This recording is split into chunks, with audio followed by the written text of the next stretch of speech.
So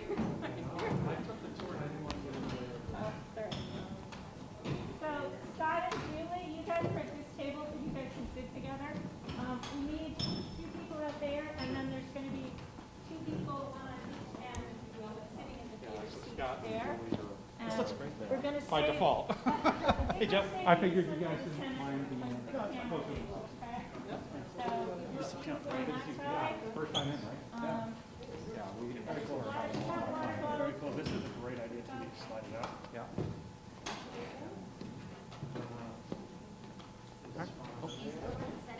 Yeah, Senator there would be great. We have one there, and I'm going to do this one, and there's one over here. Okay. Jordan, you may have to go that way now. I can, yeah. Okay. Yeah, I just have to buy columns so I can get this word. Have to find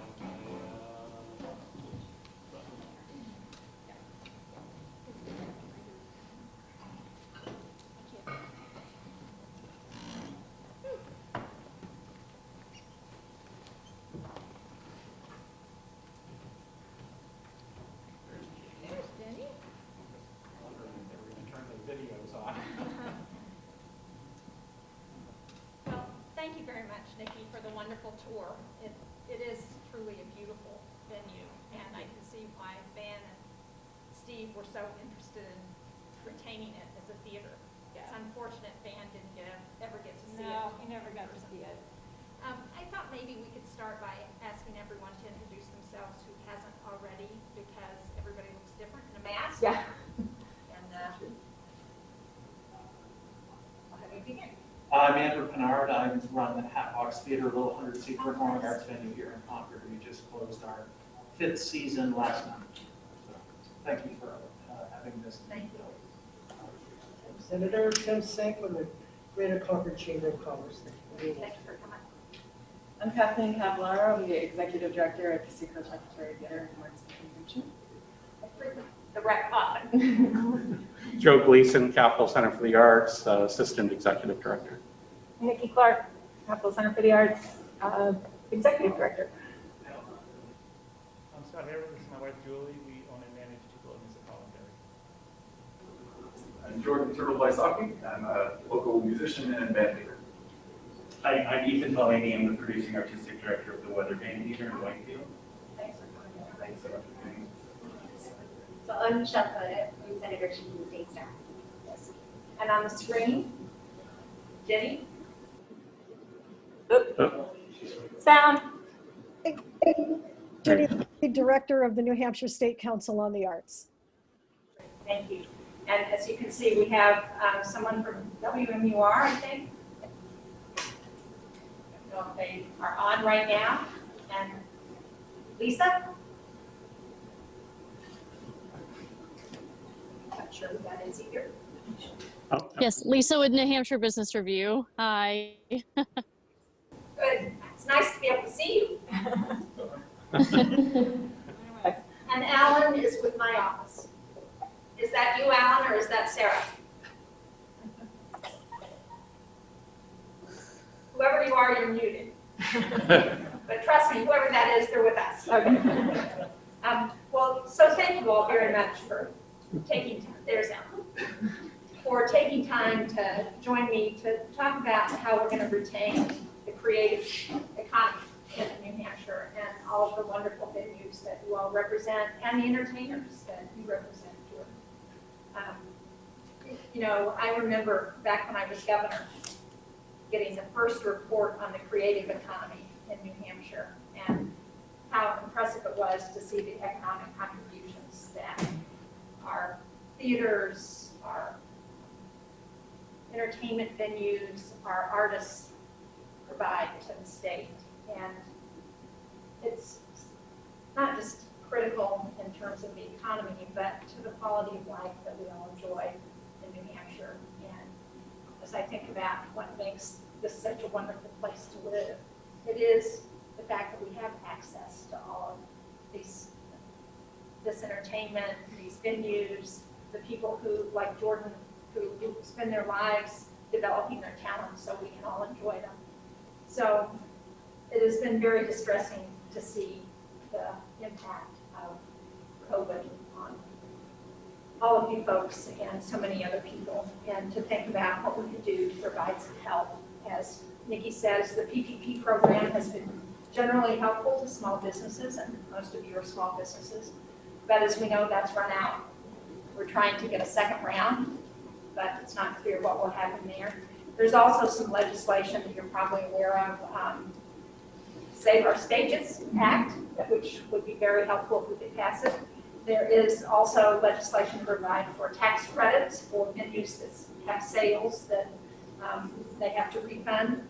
And there is legislation to provide charitable expanded deduction for charitable contributions, which I'm hopeful. We got a little bit done in the CARES Act. I'm hopeful we might be able to get this done as we're putting together another package of legislation. But right now, we don't have any real agreement that we're going to go forward with an additional round of legislation. We've had the majority leader in the Senate has refused to take up the House package and didn't take up the Senate package until the end of July. And so we are here at this point without any guarantee that something will happen. That's why I really wanted to talk to all of you, because the more I know about your situation and what will happen if we don't respond, the better I can advocate that we've got to do this, because if we don't, this is going to be on so many people. So again, thank you all for coming. I really am interested in hearing your situation, what you expect to happen, and if you don't get any help, what you think may happen. And I don't know, Tim, do you want to go first and just sort of give a general, what you're seeing from business? And Sure, thank you, Senator. When the lights went out in March, everything shut down. This was a ghost town, and after years of a thriving downtown, that you had a lot to do with helping us fund. But expanded outdoor dining has really helped bring back at least some sense of more vibrancy in the downtown. But I think Concord, for the past 10 or 15 years, has benefited hugely from live performance venues like Capital Center for the Arts, Bank of New Hampshire Stage, Red River Theaters, City Auditorium, Concord Community Music School. And that has really had a lot to do with driving our downtown economy. It's bringing a lot of people in, spending nights eating in the restaurants, shopping in the stores. So there's a ripple effect. And I consider this, live performance venues among the absolute most vulnerable right now. I mean, they can't make the numbers work. And if these organizations fail, it's going to have a ripple effect on a lot of other businesses in this community, and I suspect on the seacoast and elsewhere. So I think it's really critical that we are able to come to some sort of agreement in terms of how we can extend additional help to live performance venues, and also how can, is it time to start lifting some of the restrictions little by little? There's been some really good news in New Hampshire. I don't want to see that go in the wrong direction. No. But we seem to be heading in a good direction right now, and let's hope that continues. anyone want to talk about your personal situation and what you see happening? Charlotte? Oh, go ahead. Thank you, Senator. We are located in a really, really rural county, which definitely is another impediment. I'm new in the position. This is only my third season as producing artistic director, and one of the missions, my personal missions for the organization, is accessibility, improving the quality of life for the residents of Coast County. And so when something like this happens, while we are incredibly fortunate to have started to develop some relationships with some sponsors and starting to get money that allows for greater accessibility, this sort of just cuts that off completely. And we did get a PPE. We did get from a grant from the NERF, and that took great help. But that represents less than half of what we actually ended up losing. And we spent our summer trying to innovate. We did some live streaming performances, which were really well received and really helped sort of keep the name out there, but it doesn't come anywhere near making the numbers that it takes even for us as a nonprofit to continue to move forward. And the scary part about that is that next year, a lot of our subscribers and the people who have already purchased tickets, they turn those into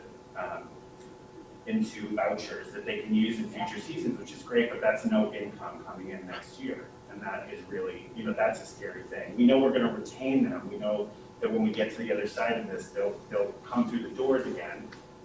But it's going to be a while until we can actually generate income from them, especially because the demographics of our county are just very specific. And I assume you have not done any live performances this summer? We started inviting small socially distanced audiences in the second week of August. I mean, this is 12 people maybe in our 266 seat theater. We just last week were the first theater in the country approved by our actors union to have indoor performances. It was a huge sort of a long time in the collaboration and the negotiation. And we'll open next week, September 9th, we're capping it at 25%, which is what we agreed to with the union. So again, that's about 60 seats, which is better. This season was the first season we ever planned to do a fall.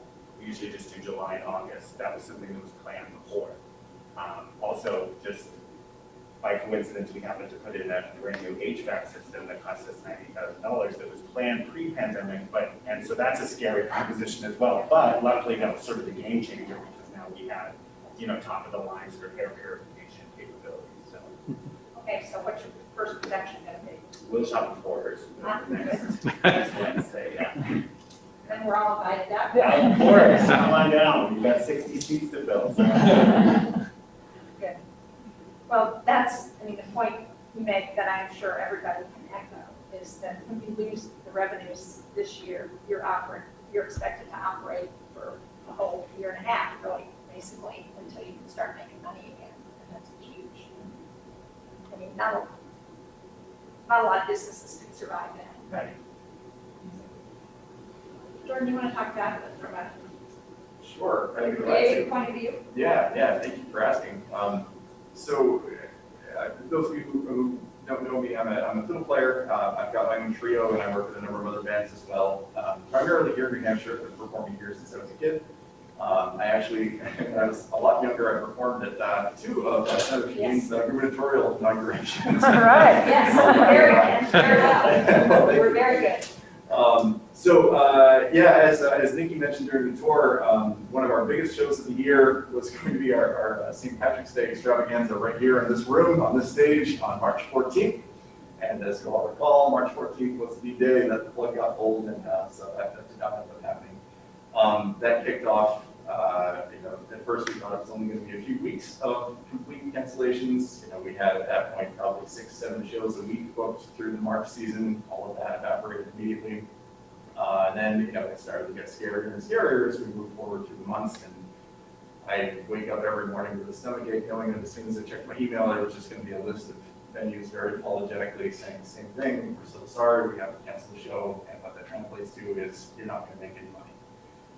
This is my livelihood. On a good year, I make about 25% of my income through teaching private fiddle lessons. The rest of it is all through performing.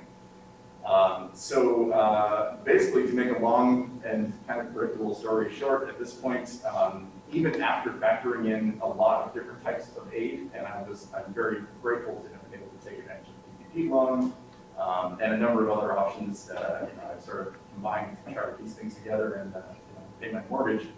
At this point, given even with all of the shows that we were still able to do, outdoor shows, private parties, socially distant things, by the end of this year, I'm anticipating that I'm going to be in about 25 to 30% less household income than I was last year. And this is a year when I've been lucky, my career has been on the rise. I anticipate making significantly more than I made last year. So obviously that's bad, right? That's scary. 25 to 30% income, decrease is enough to frighten anybody, I think. But I also just wanted to point out that I think for a couple of reasons, I'm actually in a better position than a lot of my fellow musicians.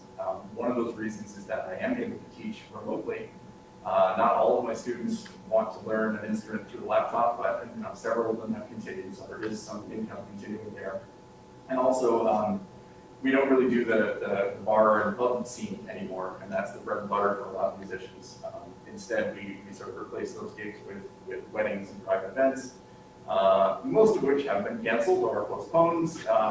However, a number of them have still happened in one way or another, and so we are still able to make some money, especially during warmer months, by doing that. And so factoring that in, I mean, that puts me in a position where I think I'm actually a bit luckier than a lot of my fellow players. And I'm still at 25 to 30% less income this year. So I think that if you were to try to extrapolate from that, the position that other musicians are in general is probably even worse. Scott, if you're waiting. So, transitioning from your luck statement, we closed on March 15th for 2 months. We used our kitchen to do like a commissary meals program. We got a lot of donations, and we just converted those to food and gave them to nonprofits. But obviously, that's not a sustainable model. When the state allowed drive-in movies to start, we opened the drive-in music venue. We seat 75 cars, and also because we have 2 businesses, one is our food and beverage business, we were allowed to open an outdoor restaurant. So we basically opened an outdoor restaurant with a side view of the stage, and then we opened the front of the parking lot too. And yesterday we did our 83rd show. Wow. We've been busy. We've been busier than we've ever been. Typically we do 160 shows a year. We just did half of that in 3 months. But it's ending quickly. We get into September. It's never been a big month for us. So it's starting. And we've been so busy running the venue and doing the shows and getting people to play it, that it's been kind of, okay, let's just make as much money as we can for as long as we can. And now we're thinking about the winter. We're running out of people to book. There aren't really, just the outdoor venue, I'm starting to do the same people over and over again. We're trying to get through middle of October. We've been really lucky because we've had 1 rain out, which was last Saturday. So unlike 99% of the promoters in the country, we're actually making money. After 2 weeks, once we were able to open the restaurant tent, we brought back all of our employees, so we have 38 people on staff. But we're losing money off of it. But people are getting paid. So between the drive-in and the food and beverage, we're going to make a little bit of money this summer, but we're not depleting our savings. So we're just kind of leveling off, making a little bit of money. My concern going forward, starting in October, is we're all in this business. It's like a 3-legged stool, and we need them all to be stable. One of them is we need to be open at a capacity that we can make money off of it. I'm not a nonprofit. I can't open my venue and have 70 people in it. It just doesn't make any sense. I lose money faster than if I'm closed. And the other is we need people to come out and play inside. We've been looking at that. We've been looking at different models to do that. And we might be able to get people to come in on, our idea is some sort of a situation where they come in and they do a show on Friday, 2 shows on Saturday, 2 shows on Sunday. So then rather than having to get all these different artists, we put someone in there. And if we can do 5 shows at 100 people, it's 500 people. And it doesn't pay my bills, but it pays my staff. But the other thing we need, the other stool, is we need people to come out and buy tickets. We haven't dipped our toe into that yet. I'm watching everybody else is going to do. We literally yesterday just took an indoor show that we were going to move or we're going to cancel, and we said, okay, we're going to move it indoors on November 21st. So we can hold, I believe, 130 people of our 700. And if we were to do 2 shows in a day, and we're not paying the artists as much as we could do it, but you get to a point where you don't want to take advantage of people either. So it's very much a dance. We're going to do that, and then we're doing a Christmas show with a local guy, Gary Hoey, and he's lost his tour, so we're going to do a stream show, and then now that we're going to try to sell a show out and see if we can, and if we can, we'll sell another one and do the whole weekend if we can. But, you know, our business is different unlike any others because if you own a restaurant and you're able to put $1 million away, that's food that's people have come, you know, there's no advance reservations. We exist on advanced reservations. And what's going to kill our industry is if a venue has $1 million in advance sales and they're chipping away at that over the next, you know, they've already been chipping away at it, right? They get to a point where there's no advance sales. They don't have the money to pay the artists. They don't have, you know, they've lost everything. They don't have the money to operate. So what's happening now is venues are using all their advance ticket sales, which is what you desperately need before you can't spend that money. And if they can open, and if they can get payments, they won't have money to pay the payments. They won't have money to pay the staff. They won't have money to pay the bills. Like they're gonna burn through all of their money. And that's not like having a savings account if you're a restaurant owner. That's not your money, it's a liability. And that's what's happening, people burning through the liability money. That's what scares me. Because you can't do that for very long. And that's where everybody is. And that's why Nita is saying that 90% of the venues, the independent ones, are going to go out of business by the end of October because they just, once they burn through that money that they're not supposed to be touching, there's no recovering from that. We got PPP money and it really helped because we were running our kitchen and we were paying our staff. We have 8 full-timers and we were paying everybody. I haven't got paid since March, but we're paying our staff. And one problem that every venue runs into is, we do 160 shows a year, about 80,000 people. I want to keep my production manager. He's fantastic. I want to keep my box office person. I want to keep my chef. I want to keep my Everybody marketing. can identify with this, right? So, we have a $4 million a year business that runs like this, but if I have to watch my whole staff and start over again, that's a bigger nightmare than if I just quit. Yeah. You people know what they're doing. I'm working in that area. I can't do their job too. So our fallback, what we're discussing is how much money will it take for us to keep our my beverage manager, my chef, all the people that I manage, all these people that if everybody else fell apart and I could open tomorrow, who do I need with me? These are the people that I need with me, And it's like $500,000 of cash to get through 6 months and just pay my bills and keep these people. Starting over, once you get to a certain level, you can't just start over and rehire on a venue, this size or my size or your big room. You just can't, So do either the Encores Act or the Save Our Stages Act, do either of those help you? So I've had a lot of conversations with a lot of people about a lot of things. Tax benefits don't help me, PPP at this point doesn't help a venue because that's all that's doing is it's making us pay unemployment, The Save Our Stages Act is the thing that would get us through. We're allowed to be in the way because we own the building. So I have a great responsibility, relationship with my bank, which is Enterprise, and the president calls me and says, "How you doing?" And I said, "We're doing well this summer, so I want to start paying my mortgage again." So he's like, "All right, we'll pay you for 3 months, and then in October, if you have to close, we'll give you 6 months off." So that's fantastic. That helps me a lot. I don't have a landlord reading that minute, and I also have 2 tenants. One is a music school, and they've all been able to figure it out. But I wouldn't boot them out. They couldn't get it at least. But I've had that little bit of income. We have solar panels. We have 320 solar panels on our roof. We actually are making money on our solar panels this year because we're not using my electricity. Every month, Eversource owes me like $500. But the Save Our Stages Act is, what I'm trying to figure out is how do I keep my key people, and how do I do. It's not about opening. We can open, but can we open and not lose more money than if we were closed? That's our dilemma. It sounds like a weird thing, but it's true. You can't. A restaurant.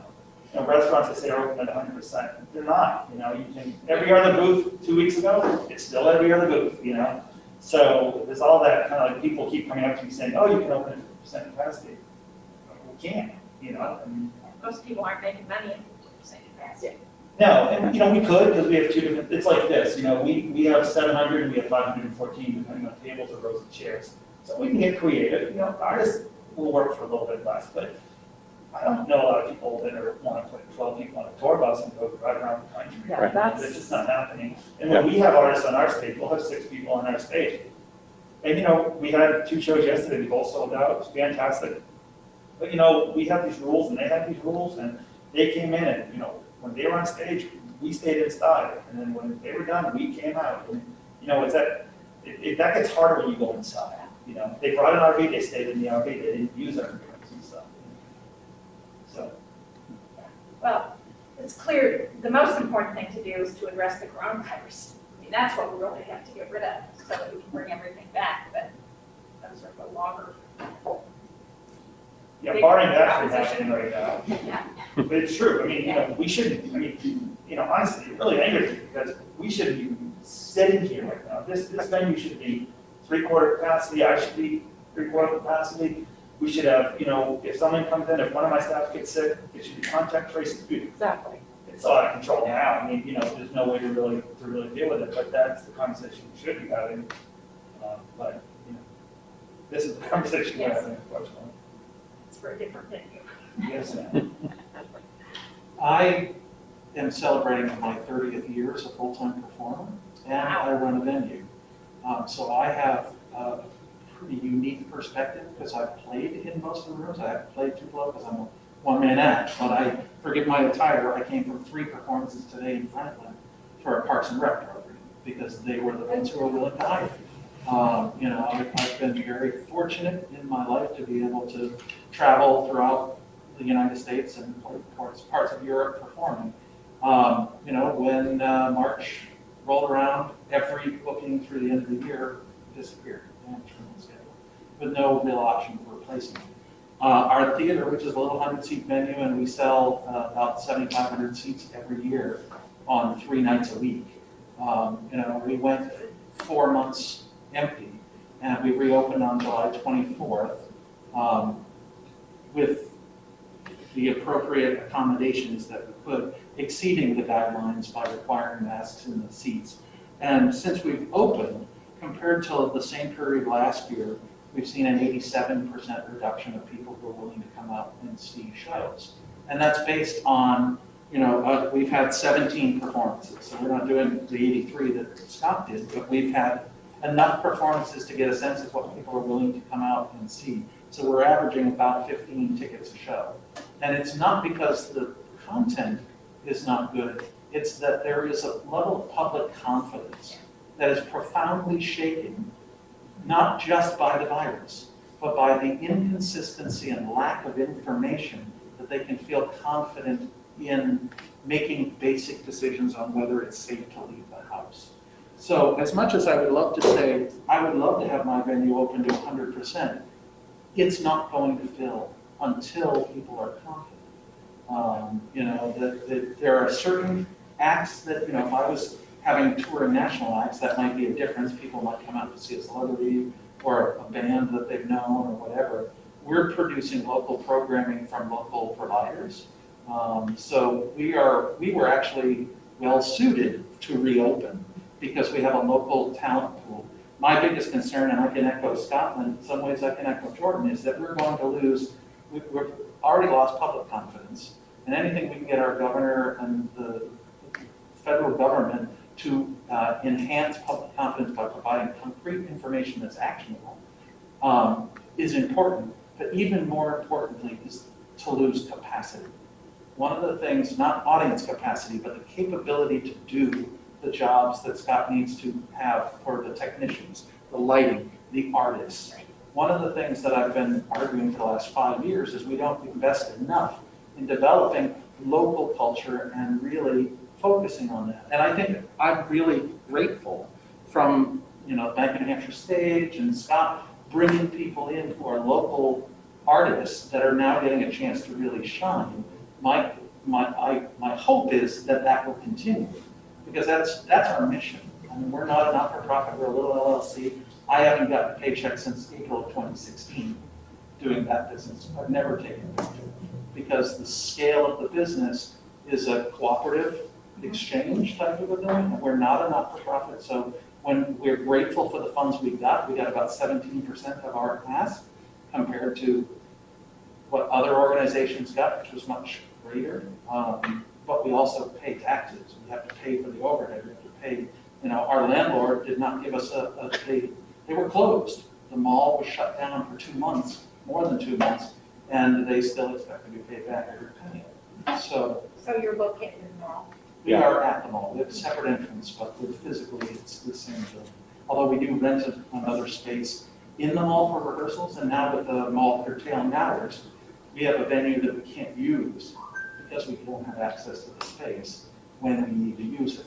So part of that is about, the challenge there is that they're an away landlord. They're not New Hampshire based, they're New Jersey based, so there's nobody to really talk to. But, again, I think that part of it is, we would like to, the part of me wants to stay closed because it makes, especially with stuff like demand pricing on electricity. For 3 months I was paying high demand pricing for a venue that was dark. We were shut, we had nothing on. And so that's a regulatory issue that could be accommodated for certain scales of organizations. But fundamentally for us, it really is about trying to get response from the government in a way and get support from whoever we can get it from that enable us to do what we need to do to ensure that audiences feel comfortable and secure in coming out and that they're not going to get ill in our space. That fear, in some ways, drives what we do. I wish I had accurate information, but when we get mixed messages in the press about opening at 100%, which doesn't mean anything, because it's mixed messages to audiences, it makes it much more difficult. And frankly, we have thankfully not experienced this at Hatbox, although I know other organizations have, negativity towards their organizations. Or if something happens, I know like Tuckaway Tavern, in Raymond, wonderful business, they had 1 case of coronavirus in their space, and the level of public fury that descended upon them was substantial. They also had some supporters, but how do you protect yourselves as an organization when there's no line in the sand, so to speak? And trying to define that would be very beneficial for our business. Your 13% is like the national average. A friend of mine who's a professor at Tuck's School of Government was sending me the new polls. It's 15% is the comfort level for people. 15% of people will say they'll go inside to a station. Although our survey was Right. made us think there was a lot more confidence than there was. Yes. But again, that will depend, and you don't know until you open. You don't know until you start putting the programming out there, and then it's a math thing really overall. But I do appreciate you taking the time and listening to us and finding a way to engage. Well, thank you, and believe me, I think we need a national plan for testing and contract pricing that we don't have, that would give people confidence. And That's actually a great point. The Seacoast Rep never really closed down. We just started live streaming when this all happened with no audiences. We were the only ones doing it, so the audiences were great. And then even when we were the only ones doing it at the time, there were diminishing returns to know that everyone is now doing it. Like, it's almost not worth live streaming for us anymore. We did open up to audiences in July. We have 70 seats. That's our 30% capacity. Well, that's what allows for social distancing, which is 30%. All of our shows have been 6 people to 30 on a good night audiences. So we're not even close to even the 30% that we're open to. We did get the PPP, which would not have been able to stay open live stream without that. So we were incredibly grateful for that. We did apply for the EIDL in March, didn't get our application. We reapplied. We were denied because they could not substantiate our losses as we sit there looking at our bank account and just our industry crumbling. So we went into appeal for that, and we call every week, and every week we call, they ask if we submitted our appeal and our paperwork, and we said, yes, we have. When your office got involved today, we were incredibly grateful because they proactively called us, and that is the first response, and we were so grateful for that, but we're still in appeal. We did not receive NERF because of we were not in good standing with the state of New Hampshire because our auditors had not submitted our financial statements, which was frustrating. because we're unable to prepare them ourselves, and we've been putting a push on our auditors even before COVID. So we're in appeal for that. Because we haven't had any of these other relief, we are just, it's pretty dark and dismal, not knowing, like, we are open, but we can't sustain it at these numbers.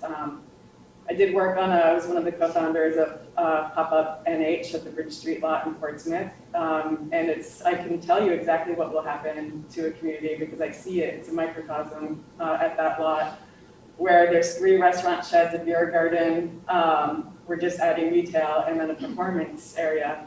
When there are no performances, that lot is at 30% capacity, and when a performance comes, that lot is at almost 100% capacity. And that is exactly what will happen to a community if the stages are gone. You will see all the restaurants, the retail, the hotels will take that same hit that lot does when there's no performances there. And we are, in Portsmouth alone, we contribute $58 million to the arts organizations to the local economy. And without the arts organizations, I mean, obviously the coronavirus is affecting everyone, but without us, it's definitely had an impact on tourism and what they're able to do right now too. So yeah, it's scary not knowing. We're trying to plan for next year. Our board is trying to make a decision on whether we should just take a break or not. Our staff does not want to for the same reasons. We cannot do that. We cannot shut down and rehire all these great people if we let them go. So planning for 2021 is nearly impossible because we don't know what we can plan for production-wise, what our capacity, what people's buying tendencies will be. We're $500 million in gift card liabilities. It's pretty scary just not having, but the testing, that's what brought me to speak up. So when we did, we thought we had a case of COVID coming to the building, but we found out through contact tracing after that it did not. But during that time, we didn't know.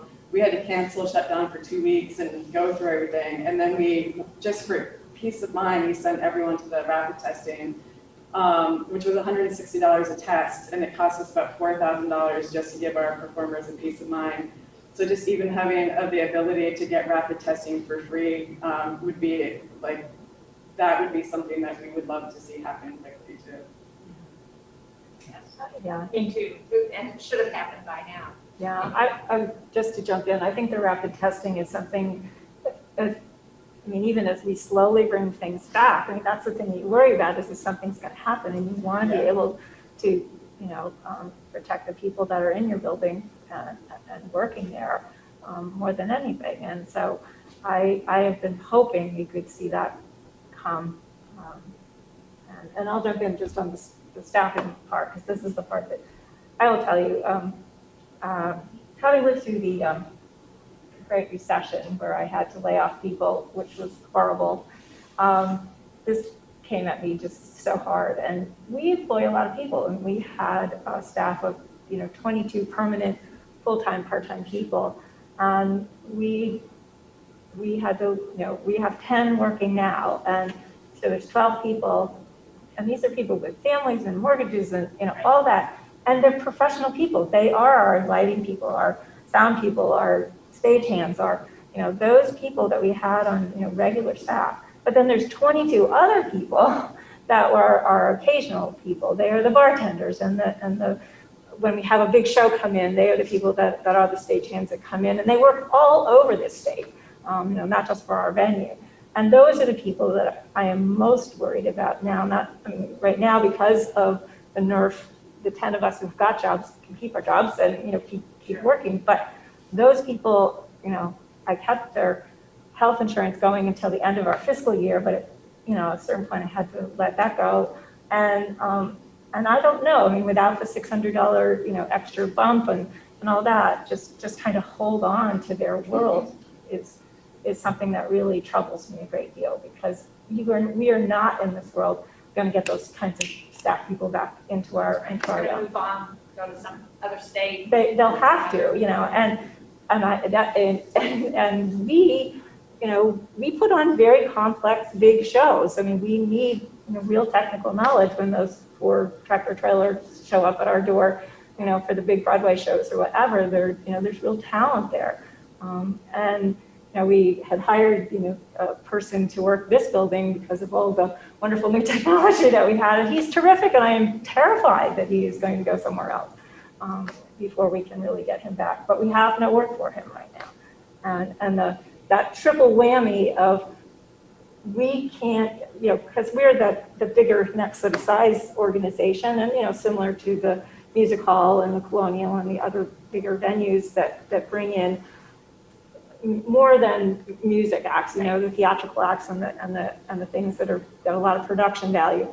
Our world is that those shows are not touring, but we are sitting with, I don't know how many contracts we're sitting with, 35, 40 contracts of people that should have come, and you know, it's a very tricky business. They don't want to cancel, you know, because then they don't get paid. So we've been just pushing things out into the future, and we're sitting with hundreds of thousands of dollars. I think it's over $500,000 of advance ticket sales that are on our books that we don't want to touch, and you know, and that's why I'm so grateful for the size of NERF that we got, because we can keep that and not spend that money and you know, and pay our bills. But it all comes, unless we can start to ramp up when we get into 2021 and we get, because the capacity and the willingness of people to come out, I mean, that's the part that I think is really tough. And it's going to be slow. I just don't think people are going to come back on a dime. It's just not going to be the case. So how we manage, I'm not sure, because we're sitting with contracts that we're going to have to honor in some form or other, or, you know, and these are all interesting negotiations.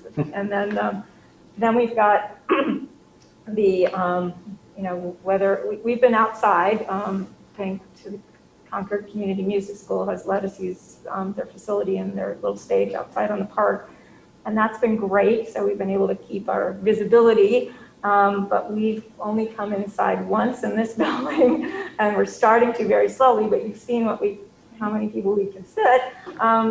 You can't, you know, we can maybe break even and keep our visibility. But the big venue, and we're going to do one show because we have a contract that only sold 300 tickets. It's the number we can put in there so we can test whether we can even do the protocols. But after that, we're sitting here because it's, you know, so we rented out to a beauty pageant came in here to do a thing. Yeah. Terrifying, but they did it by the numbers, and Steve got them through and in and out. So there are occasionally little community things that are coming our way. You know, we're doing a memorial service here tomorrow, you know, but it's not enough to keep going. It's just not. I mean, NERF, with the 10 people we've got on staff, we can get through, you know, I can see 2021 now. We can make it into there, but we're going to have to fundraise with no shows, at least $350,000 to make up the rest to get through. And the rest of the year? Well, through the starting. Get through July 30th. To get through next year, July 31st. Oh, okay. But that still is assuming that we're going to make $200,000, $240,000 off our stage. And I don't know if that's going to happen, but we're sitting with shows on our books, so we go, okay, at least some of them may happen in May, June, maybe. But then we go out every year. We usually go to, I don't even know what's going to happen, but usually the way our business works is we go out in January to market in New York City. Everybody who has these performing arts centers comes to New York. And we all talk to the agents about what shows are going out, and then they start to put the tours together, and you win some, you lose some, you know, but you put a season together. And that's when you have to know that you've got dollars to put down, because they're going to still want some guarantee. And I don't know how much we're not going to be able to say, sorry, you know. And then it gets really, really dicey, because I have no way of knowing whether we're going to be able to do that or not. And it is really scary. And when I think about, you know, our organization turned 25. We're supposed to be celebrating our 25th anniversary this fall. We're going to put it off for a year because we just have to.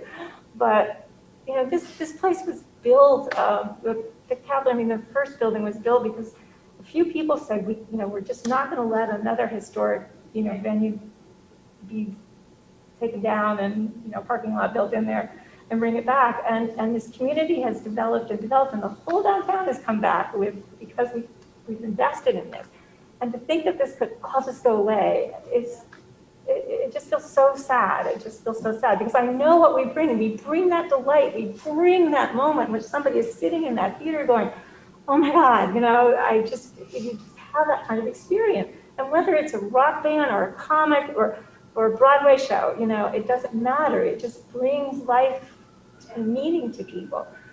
So I thank you for being our warrior in Washington. And I think the entire New Hampshire congressional delegation deserves a lot of credit. You guys have been there. The whole delegation, I think, has the same position on this. Yeah, we feel your love, and that way we know that you care.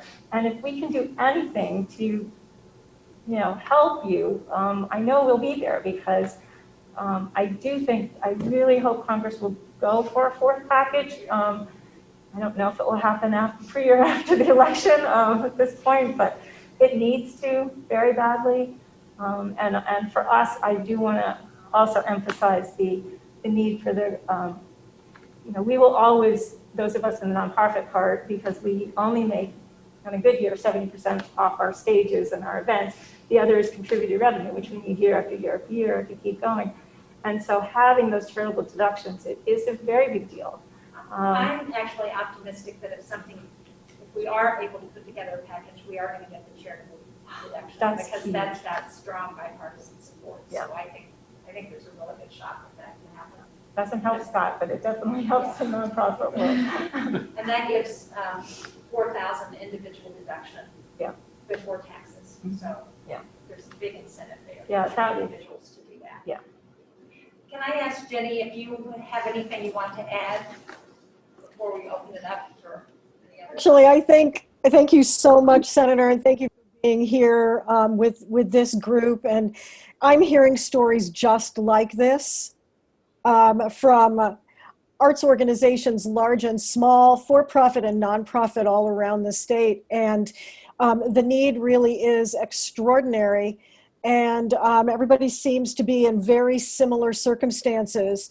We have a very vibrant performing arts cohort here in New Hampshire. We also have community music schools, community art and dance schools, museums, the list goes on, and the need really is extraordinary. So we have been trying to communicate with both the for-profit and the nonprofit parts of the sector, and we just recently surveyed the nonprofit part of the sector regarding the NERF grants. And I think what was very interesting, about 143 arts and cultural organizations received grants through that program, and we heard from over 120 in our survey, and the outstanding need is still over $8 million. And the sector actually did very well in that program. Sector received over 25% of the total, which I think was a very, very good showing. And we're very grateful to those who stepped forward to support the arts sector in that process. We are going to be surveying the for-profit organizations, arts and cultural organizations that received Main Street funds, to get a sense of what their outstanding need is. But it really is extraordinary, and it goes across the board from small organizations to large and every single discipline. And then of course we have individual artists. You heard from Jordan, and we're hearing from individual artists. We did some emergency grants to individual artists. We were only able to support 100 of them. But that need is also huge. And so, continuing the add-on for unemployment insurance for self-employed individuals, I think is going to be key here until these individual artists can get back to work. So that's all I have to say. Anything else I say is just going to be echoing what you've already heard. But thank you again so much for being here and for doing this. We certainly appreciate it. Well, thank you. Thank you all. Let me ask, are you hearing from associates in other states or other places around the country who, I assume everybody's pretty much in the same boat, but are you hearing from anybody who's got a good news story and has Oh, no. ideas for what? Not, I was going to say, not a good news story. A woman I used to work with at the Lebanon Opera House, Heather Clow, moved out to Ohio a few years back, and she's been running a 900-seat venue out there. Just had a conversation with her earlier in the week, last week, and they were finally given permission to reopen the venue, 15% capacity on a 900-seat theater. Just no way to make it happen. And that state has given no additional funding to the arts. So she's in a pretty tight predicament. And I hear, quite a few spots around the country are very similar. I think New Hampshire has been fortunate. The NERF money on the nonprofit side, the Main Street money on the for-profit side, been fantastic. Doesn't fulfill the whole need. And I just want to jump in on Scott's comment about staff. That is fundamentally the place where once we can reopen, it won't be any good to us if it's a year from now and we've lost all of that knowledge. Rebuilding it, you might as well consider it as a brand new startup at that point. And that's really tough to take. We've developed our staff over a number of years, and they're committed to us, we're committed to them, but we were unable to retain them for several months now, and it's just heartbreaking. So I think I've seen from the New England Foundation from the Arts side, as a performer who travels, I've seen a huge migration of performers who have such uncertainty about their future that they're migrating into other careers completely unrelated to it. And ones that are stable. And I mean, a lot of them have been content. I love tech. I've spent a lot of my downtime getting certifications on lighting equipment with no understanding that there's going to be any opportunity to really use those talents. And so it's much easier to migrate into network administration in a corporation that still has funding and doesn't look like they saw that big of a dip.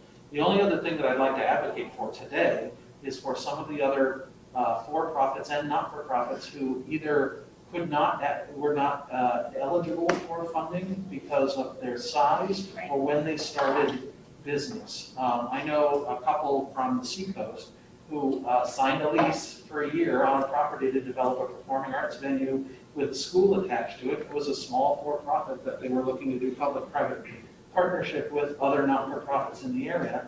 And they weren't able to really open, but they're now on the hook for liabilities that they can't get out of. And they weren't eligible for any funding because they weren't either, whether the unemployment, not having revenue for their business, or whether they just could not, because they were not open for a full year. That we had a lot of people, and we're very fortunate, I think, in this state. We have a lot of self-starters, a lot of people who, they hitch up their pants and they say, I'm going to fund this by hook or by crook. And that generally works until it doesn't. And it didn't spectacularly. And there was no net for them, no net whatsoever. And the hope is that at some point there's some way to be able to provide, because otherwise those folks are going to lose their homes. They're going to lose, they're going to have to move to other locations because they can't afford to live here. And that's one other part of it that, again, I'm going to argue until the cows come home on. Affordable housing in this state for young people, new career folks is a nightmare. Like, people can't afford to live here. Affordable housing was an issue before. Oh, yeah. Right? Oh, yeah. Huge issue. But we're seeing such a strong amount of investment right now from people who are buying in the Seacoast that have never even entered our state. They're buying property on pure speculation because they can get it at a decent price point and they can afford to balance it. And it's seeing a degradation of neighborhoods. It's seeing a net impact that's going to have. I know I've had the pleasure and curse of seeing Portsmouth change over the years, do really well in some ways, but see a lot of things go by the wayside, and it's getting increasingly more difficult for any arts organization to be able to justify staying open on the Seacoast. And that's, again, we can't solve that right now, but it is another factor that comes into play. Well, certainly the cost of living and housing is a big aspect of that. And I can tell you everywhere I've been in New Hampshire, whether it's the Lakes region, the North Country up Colebrook, Peterborough, I was over in the western part of the state last week, and everybody's saying the same thing, that they're seeing people come in from out of state and try to buy a property. So yes, it's a huge impact, and it's one that I'm not sure how we address, frankly, Tim. I'm just sitting here listening to all of this, and the federal funding that was made available has kept a lot of organizations going. Very grateful for that. And I know that there's a need for another round, but listening to all that's been discussed, it seems that we have unsustainable business models with these limitations. So I guess my question is, from someone who's inside the Beltway, what do you hear about the likelihood of the vaccine becoming available in the not too distant future? Because it seems to me we can't sustain this round and round after round of federal funding. At some point, we're going to have to be able to have business models that actually work. Well, two things. First of all, I'm sure I don't know any more. I don't have any inside information on the vaccine. I don't know any more than you all do. When you saw that the head of the FDA, Dr. Hahn, said that you might allow a vaccine to be on the market without third stage trials. I think that's not clear. It's not yet clear if we're actually going to have a vaccine that is going to meet the effectiveness rate. But everybody, the experts that I heard from in DC, Dr. Fauci, Dr. Birx, the task force, all suggested that we're looking at sometime next spring. So spring of 2021 at the earliest to get a vaccine that's really going to have some impact. And of course, one of the challenges is getting that vaccine out to people who need it.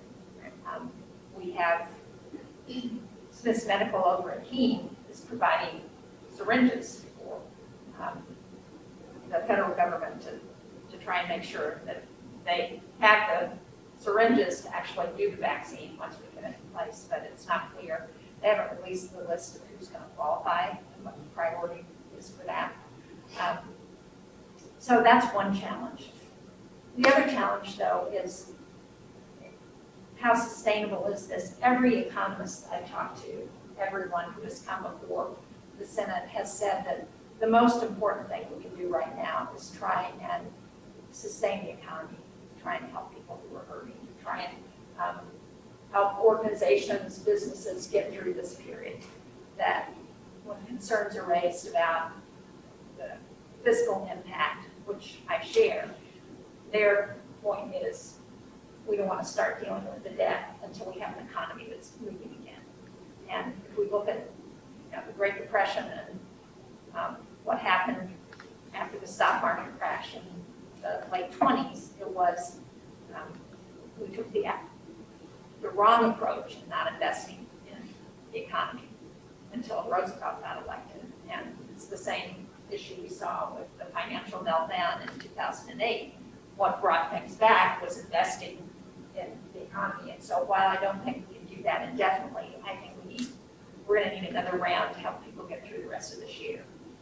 And so my hope is that we can get some agreement on that. It's been challenging, as I said, because not just around what goes in it, but just the need. It took a long time, I think, for Majority Leader McConnell to recognize that there was a need to actually do something. The thinking was, well, we put all this money out there, let's see how it worked. Well, it did work to some extent. And that's why unemployment is not any higher than it is. That's why many of you and many of our small businesses were able to get through a period of time. But now we're at the end of that, and we got to provide some additional help. And that's my goal. And as we look at some of the areas where I believe it's most important to help, one is state and local governments. The reason New Hampshire had the $1.25 billion is because we held out and said, we got to have help for state and local governments, or we're not going to support something.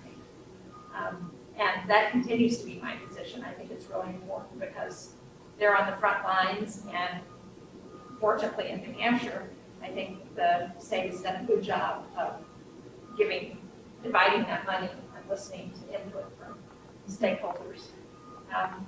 We also need money for testing and contact tracing. I was up in Hanover and Dartmouth on Thursday, and one of the things they were talking about is the need to have an in-home test, so that we can all test before, which is the instant results. So we can test before we leave our homes, know if we're positive or not. And when we can get that, that will provide some reassurance to people that they can go out and they know the person sitting next to them is going to be okay. And, you know, we're not there yet, but that's in development. So I think there are a number of things that we've got to do in this next package of assistance.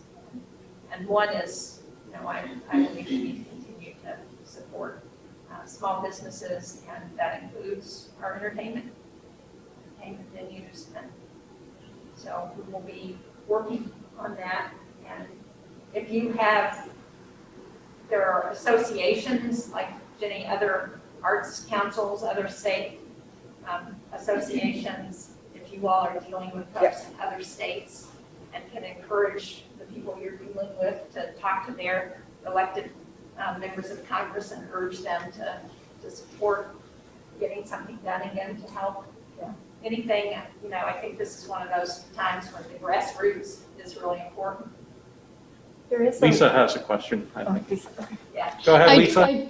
I do. I want to ask Scott. He had mentioned that there was that tax deductions would not be helpful, but there was something that would be helpful. What was that? I didn't quite hear it. I'm a big believer in the Save Our Stages Act and the restart. There was something about a tax deduction for payroll and, you know, something that helps me in April for something that most people don't have payroll isn't going to help us. The Save Our Stages takes a whole bunch of people in the industry and helps them. It's not just for the venue owners and the venues, it's for the lighting director, it's for everybody. It helps everybody float through this. That's why I like that. And it provides grants. Right. Right. Okay. And I wanted to ask Senator Shaheen, is there a sense of when, I mean, of course, that's the big question everyone wants to know is when the next package might come. I know that you're waiting to form agreements, but I'm just curious if, could the package potentially be held up because there's, I don't know how large the package is. Is it also including, say, money for the post office or anything that could affect even, I don't know if there could be money in the future for drop boxes for elections as this becomes, as it becomes more aware that perhaps the Postal Service isn't the most reliable system at the moment for voting by ballot. Well, that's part of the debate, Lisa. In terms of timing, I thought we would have an agreement before they sent the Senate home for August. I thought we were going to stay there until we got an agreement. There's a disagreement over how much money the package should be for it, and a disagreement over what gets included in that.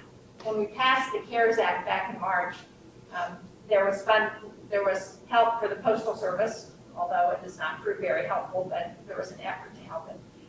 There was funding, $400 million to help states with election security. That's another issue that continues to be on the list of disagreements right now in terms of negotiations. There are disagreements around whether state and local governments are going to get additional help, whether schools are going to get help, and what that help is going to look like. And then around testing and contact tracing. Because as I think, listening to all of you, I think you agree with me that until we get the coronavirus under control, we're not going to get back to where we all want to be. And the most important thing we can do there is look at what works in terms of getting the virus under control and what's worked in other countries. And there's a reason why the United States is not doing as well as the other industrialized nations.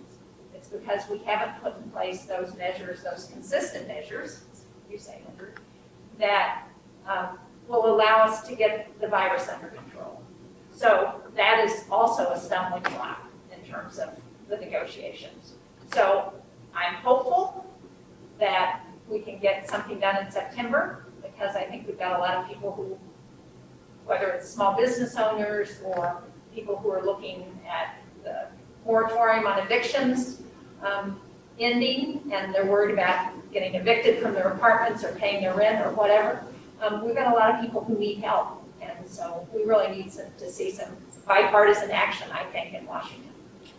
Senator, I'm sorry to interrupt.